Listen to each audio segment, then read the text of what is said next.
Teachers, what's the most controversial way you've dealt with students who have a low attention span? I've been a middle school substitute teacher for 6 years, and the most controversial thing I ever did was tell 28 12-year-olds the truth, but I need to explain how I got that desperate. The principal called me on a Sunday night. "We need you for 7th grade, room 14, full week." I should have known something was wrong because she said good luck 3 times before hanging up. I walked in Monday morning, and 28 kids stared at me like I was a wounded animal. One kid in the front row whispered loud enough for Mars to hear, "Everybody chill. Subs don't know the Wi-Fi password." I tried starting with science. "Okay, who can tell me what photosynthesis is?" A girl named Destiny raised her hand. I got excited. "Yes, Destiny?" She looked me dead in the eyes and said, "Can I go to the bathroom?" I said we just got here. She said, "Exactly. I need to recover." By Tuesday, I thought bribery might work. I stopped at the dollar store and bought 40 packs of gummy bears. I stood in front of the class like a hostage negotiator. Every 15 minutes you stay focused, everybody gets gummy bears. 14 minutes of peace. 14 beautiful minutes. Then a kid named Jordan held up his phone and said, "Ayo, she's on Google trying to figure out what she's teaching." He was right. I had the lesson plan tab open on the projector. Wednesday, I tried technology. I made a Kahoot quiz about the water cycle. They loved it for exactly 1 round. Then someone named themselves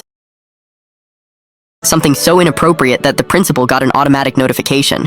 I shut the laptop so fast I cracked the screen. That was coming out of my paycheck. Thursday morning, I sat in the parking lot for 20 minutes. My mom called and asked how the week was going. I said, "I now understand why animals eat their young." She hung up on me. I went back inside and tried one last thing. Group projects. Let them pick their own teams and topics. One group did a presentation on why homework should be illegal. Another group made a poster ranking every teacher in the school by Riz. A kid named Deshaun made a full PowerPoint arguing that the cafeteria pizza was a war crime. It had citations. I almost couldn't be mad. By Friday morning, I was done. Cooked. Finished. I had nothing left. No strategies, no gummy bears, no functioning laptop. So I sat on the edge of my desk and did the one thing every teacher training program tells you never to do. I made it personal. "Look, I know I'm just the sub. I know none of you asked for me, but I've been substituting for 6 years because I'm trying to get hired full-time somewhere, anywhere. And every school I apply to calls for references, and if this week goes on my record the way it's been going, no one's ever going to want me." The room went quiet. Not the kind of quiet where they're planning something. The real kind. Jordan, the same kid who exposed my Google tab, raised his hand. "So if we act crazy, you don't get hired?" I nodded. He leaned back and said, "That's wild. They're judging you for us being terrible?" I almost laughed. "Yeah, that's basically how it works." Destiny, the bathroom girl, looked around the room and said, "All right, everybody, act normal. She's been through enough." The last 2 periods of Friday were the best classes I've ever taught. Hands raised, notes taken. Deshaun asked a real question about evaporation. I nearly cried in front of 28 7th graders, and I will never admit that publicly. When the final bell rang, I started packing up. Then the principal walked in. Behind her was a woman I'd never seen in a navy blazer. "This is Dr. Okafor, District Director of Curriculum Development." My stomach dropped. I figured this was it. Then Dr. Okafor said, "This was a placement test. Not for the students, for you." I blinked. She explained. Room 14 was the most deliberately difficult assignment in the district. They rotate candidates through it every semester to see what they do under pressure. Do they quit? Do they blame the kids? Do they phone it in? "You tried 5 different strategies in 5 days," she said. "You adapted every single morning, and on the last day you chose honesty over authority. That's not something we see often." She slid a folder across the desk. Inside was a full-time contract, not as a substitute,